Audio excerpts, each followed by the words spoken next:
That fresh morning. That fresh morning. On va retrouver Pépé pour le sport sur les 104.5 Urban FM. Comme tous les lundis. Pépé, bonjour. Bonjour Dafresh, bonjour Gina. Comment tu vas? Toujours. Il y a la forme. Toujours, il y a la Et forme. le week-end, Ouais, ça va. tu as joué au foot? Non, j'ai pas joué au foot par contre. Toi, tu ne joues pas au foot, Pépé? Mais si, je joue au foot. Quelquefois, je joue au foot. Je ne joue malheureusement plus comme à une certaine époque, mais je joue au foot. Lorsque j'ai un peu de temps, je joue au foot. On a par exemple une... À une certaine époque, tu joues au foot comment? Ben, je joue au foot avec l'espoir de devenir un professionnel. Donc Avec tu étais un l'espoir. amateur. Ouais, j'ai toujours été un Tu amateur. as joué dans le club. Tu as joué dans un club. J'ai joué à Jeanne d'Arc d'abord. À l'époque, c'était l'équipe. c'est quel club, ça? C'était l'équipe de la Jeanne d'Arc, gendarmerie. donc. Mais Ah, attends, d'accord. c'était l'équipe de la L'équipe de gendarmerie. la À gendarmerie. l'époque, la gendarmerie avait une équipe, l'armée avait une équipe qui était 105. Voilà. Après, à un moment donné, ils se sont mélangés pour former l'ASMO. Mais avant, c'était des équipes bien distinctes. Donc, nous, on avait la gendarme, l'équipe de la gendarmerie qui s'entraînait à la gendarmerie avec les terrains de la gendarmerie et tout. Et voilà. Donc après, j'ai joué à une équipe qu'on appelait l'ASNA, Association sportive de Nzayon, qui était une équipe basée en Nzayon. Voilà, donc j'ai fait. Après, j'ai joué à Hirondelle en Toum. Hirondelle. Tu as joué dans des équipes qui ont des noms terribles. Mais c'était ça. Jeanne d'Arc. Jeanne d'Arc. Jeanne d'Arc. Mais tu sais que Jeanne d'Arc, c'est, je crois, saint patron de. Ouais, la sainte patronne des voilà. militaires. Non, Des gens. non, c'est pas Jeanne d'Arc. Jeanne d'Arc, c'est la go qui est morte. Ben oui, mais elle Non, représente c'est pas Jeanne beaucoup. d'Arc, c'est la messagère. Oui, mais c'est pas la sainte patronne des. Non, peut-être pas saint des patron, mais je crois qu'elle a gendarmes. une grosse représentation. Elle représente beaucoup pour Les militaires. Pour les militaires ou les gendarmes. Jeanne d'Arc. Tu peux vérifier ça. La France, tu ne peux pas parler de l'histoire des armées françaises sans parler de Jeanne d'Arc. Oh, tu boudes. Non, parce que je sais que j'ai vu l'événement dernièrement là des. Non, il y a gendarmes beaucoup des de gens. Hein. La sainte patronne de la gendarmerie, ça ne peut. Non, c'est pas Jeanne d'Arc. Il y a beaucoup des saintes patronnes. des saintes patronnes. Hein. Il n'y a pas que Jeanne d'Arc. Je sais de quoi tu parles. c'est Voilà, le truc. Sainte-Geneviève. Je me disais bien que Mais le nom que Geneviève, j'avais c'est vu, pas la c'était un faux gendarmerie? truc. Si, Sainte-Geneviève, c'est la sainte patronne de la gendarmerie. Maintenant, Et la- Et c'est le 26 novembre qui célèbre sa Et la patronne. sainte C'était patronne le jour de là. Jeanne d'Arc. Maintenant, Jeanne d'Arc Mais a Jeanne quelle d'Arc, relation c'est avec quoi? la gendarmerie? Même peu Jeanne d'Arc, gendarmerie. Tu vois, voilà. Tout ce que tu as vu, c'est Google. Mais maintenant, Pépé dit que Jeanne d'Arc, Jeanne d'Arc, Gendarmerie, on tu vas voir Elle ne peut pas être la sainte tu vas patronne voir de la la relation entre gendarmerie. les deux. La Sainte Barbe, c'est quoi? Ça, c'est pour les pompiers, tous ceux qui sont dans le feu, là, je crois. Ah bon, hein? Oui. Ben oui. Les gens de Comilog, ils sont dans le feu. Mais oui. Le Quoi, pétrole, le match, c'est tout ce qui tourne autour du feu. Sainte-Barbe.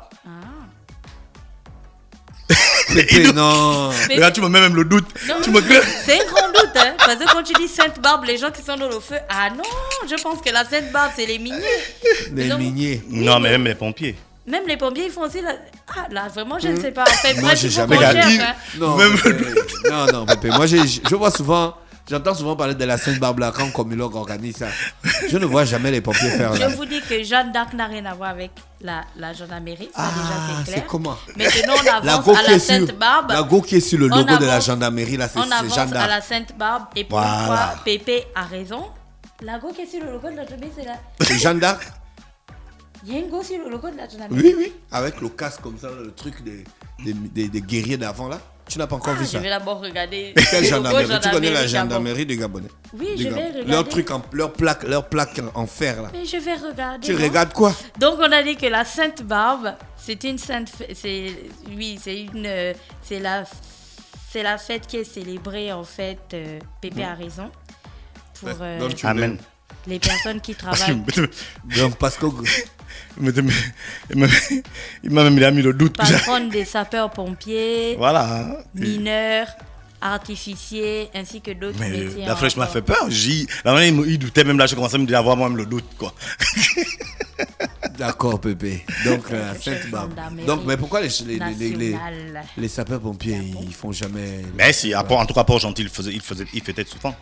À Port-Gentil, il fêtait. Peut-être ici, je sais pas, mais à Port-Gentil, il fêtait souvent. Pépé, Même il y a moi. eu le championnat. Oui, il y a eu le championnat national de football. Qui a il y a joué eu, il y a beaucoup d'équipes qui ont joué. 105 par exemple avec Mangas. 105 a joué contre Mangasport. Oui, Qui a gagné? c'était le gros match. Ils ont fait match nul. C'était où? Au stade de 105 qui s'appelle le stade Idriss Ngari. C'est à Ovendo. À Ovendo, voilà, c'est le stade d'Idriss Ngari. C'était le gros match, c'était le match attendu. Tu sais que en termes de palmarès, en termes de palmarès au Gabon, ce sont les deux clubs en activité les plus pourvus. Manga Sport et 105. Manga Sport et 105, ce sont les clubs qui ont écrit réellement l'histoire du Gabon. On sait qu'aujourd'hui, il y a Mounana qui est ici, qui est maintenant là, il y a USB qui est là, il y a des grands clubs aujourd'hui. Mais lorsqu'on voit l'histoire du Gabon, on voit ceux qui sont, il n'y a plus les Sogara, il n'y a plus les Petro autres, Manga Sport et 105 qui vient de remonter en première division parce qui a fait 2 saisons en deuxième division, qui est donc remonté en première division et qui compte cette fois-ci réécrire son histoire. Maintenant, la dernière fois lorsqu'on parlait ici, on avait des doutes sur le fait que le championnat va se poursuivre ou pas. On a la preuve quand même que ça s'est déroulé et que la suite nous dira si les présidents de clubs, je suis en ce moment en train de faire tout pour que le président de l'association des clubs professionnels de football vienne à notre plateau pour qu'il nous explique réellement ce qu'il en est et pourquoi c'est entre griffes conflit avec le ministère sur l'organisation, donc sur le championnat national. Donc on espère qu'il va venir et qu'il va pouvoir donc nous l'expliquer. Donc je voulais commencer par le karaté. Il y avait le karaté, il y avait les passages en grade. Voilà, la fédération gabonaise de karaté a donc organisé un passage de grade. On sait que le karaté pendant longtemps est resté un peu muette. Il n'y avait pas d'activité sur le plan international. Sur le plan local, on pouvait trouver quelques petites compétitions comme ça se passe souvent ailleurs. Mais sur le plan international, il n'y en avait pas. Il y avait des gars qui sont restés avec des ceintures pendant longtemps, les mêmes ceintures, sans qu'ils aient la capacité ou la possibilité de passer en grade. Là, les organisateurs essayent de faire en sorte, enfin les responsables essayent de faire en sorte que ça se produise. Donc il y a eu le passage donc en grade le week-end dernier et c'était du côté du club Saouti. Il y a eu 40 éléments qui sont passés donc en grade. Il y a eu juste 3 qui ne sont donc pas passés en classe supérieure, mais pour le reste c'était bien organisé et donc tout le monde a pu passer réellement cette compétition. Donc c'est pour dire que le karaté a envie de reprendre vraiment ses fonctions, le karaté a envie de reprendre, comme même ils disent, retrouver leur lettre de noblesse, parce que tout le monde le sait, le karaté a eu toujours une place importante au niveau du Gabon. Et là, ce passage en grade montre réellement qu'ils ont envie d'atteindre leurs objectifs. Ils ont envie de retrouver donc cette place et ils ont envie de continuer à écrire dans l'histoire du karaté. Donc, c'était la FEGACAMA qui a organisé donc, ce stage et il y avait 40... C'est qui le président? Il s'appelle le maître Ogiama. Ah. Voilà. Mais notre frangin, Zanga, lui, il est président de la Ligue. Voilà, donc la Ligue, la fédération est composée de plusieurs ligues. Et donc, ces ligues-là, c'est elles qui font partie donc, de la fédération. Donc voilà, il y avait, comme je le disais, le passage en grade. Ça, c'était pour le karaté. Et le football, il y avait le football féminin du côté du Wollentem. C'est important. Ah bon? Oui, c'est important de le souligner parce qu'en termes de football féminin, au Gabon, il y a 2 gros poumons. Il y a le poumon qui est l'Estuaire, qui organise avec 8 clubs du championnat féminin dans la zone de l'Estuaire. Et il y a le Wollentem. Il y a d'autres provinces qui organisent, mais je parle vraiment en termes de poumons. Lorsqu'on parle de poumons, on sait de quoi on parle. Donc, dans le Wollentem, il y a le championnat féminin a débuté et le championnat était donc à la 2e journée. Il y avait plusieurs matchs, notamment USO, Union sportive d'Oyem, qui était face à Nornado, qui a gagné 11-1.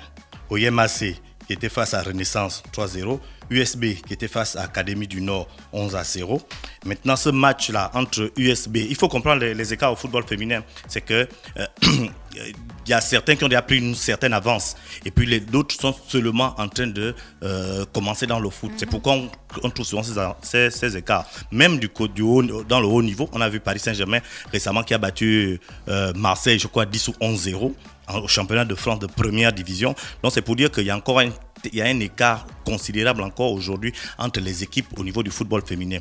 Et du côté du Wollentem, dont je le disais, le match USB Académie du Nord qui s'est soldé sur la marque de 11-0 en faveur de l'USB a été un peu à la fin. Il y a eu un gros problème parce qu'il y a eu un accident un accident au niveau de l'équipe de l'Académie du Nord qui rentrait, où les filles rentraient chez elles ont eu un accident et il y a eu beaucoup de blessés.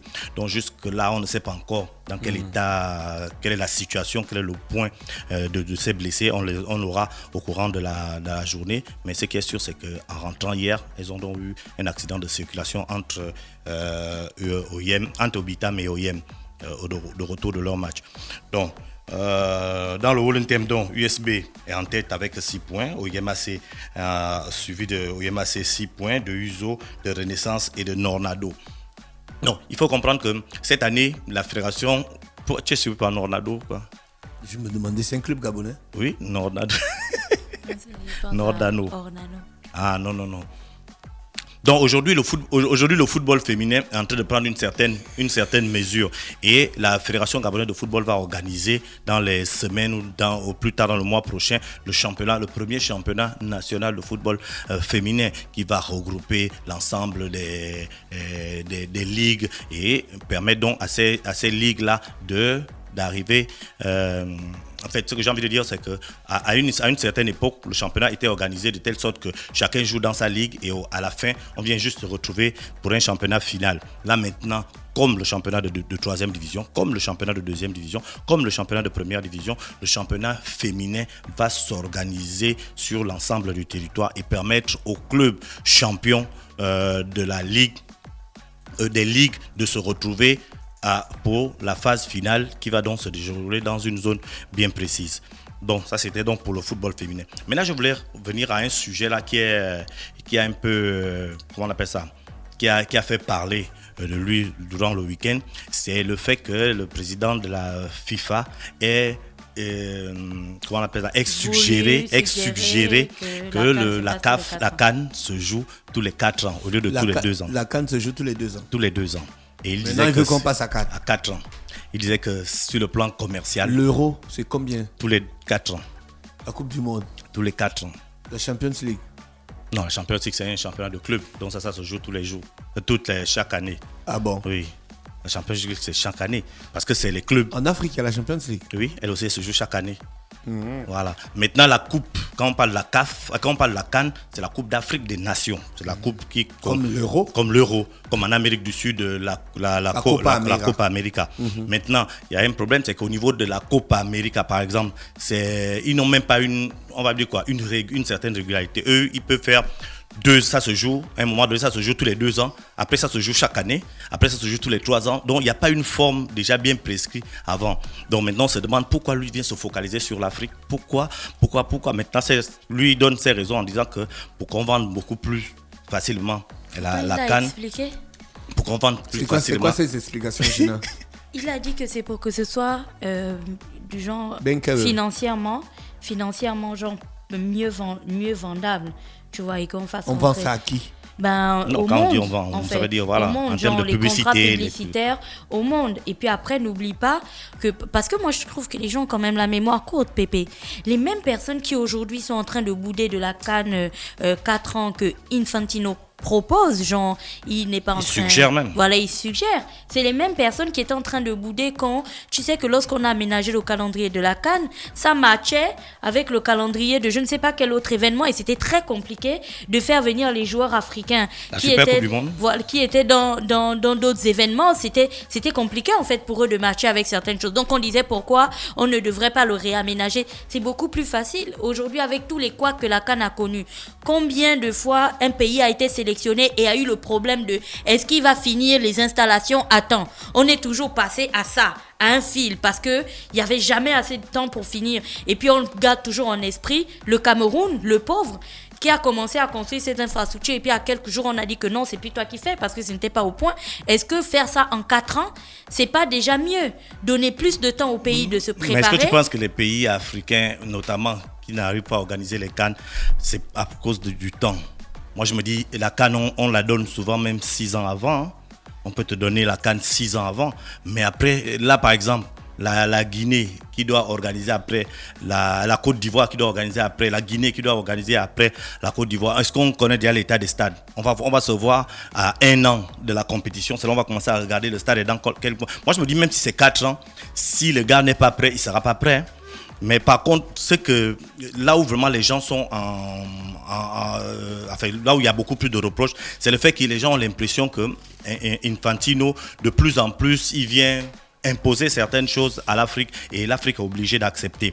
Tu étais en train de parler du... La FIFA donne son pognon, ils n'ont qu'à se calmer. Oui, mais la CAF aussi produit son pognon. C'est celui qui donne son pognon qui non, mais la FIFA n'est rien sans les équipes nationales. Tu es sûr que 52 pays se retirent de la FIFA aura encore quel poids? Il faut comprendre ça aussi. Est-ce que la FIFA a déjà imposé un jour à l'Europe une date à revoir ou pas? C'est à ce niveau-là que les pays africains se plaignent un peu. Moi, tu étais en train de prendre un exemple, c'est l'exemple les dates de la Coupe d'Afrique. Au début, la Coupe d'Afrique, c'était en janvier. C'était toujours en janvier. Et il se posait les problèmes que lorsque il y a les équipes nationales qui sont africaines, qui se regroupent pour la CAN, les joueurs qui jouent dans les clubs sont oubliés. Ces clubs-là n'ont plus beaucoup de joueurs. On prend des clubs comme Metz, comme Lens, qui avaient 80% des joueurs sont des joueurs africains. Donc lorsqu'il y a la CAN en plein janvier, février, tu perds tous tes joueurs. Tu te retrouves en faisant jouer le remplaçant du remplaçant. Donc au niveau de l'Europe, ça causait un problème.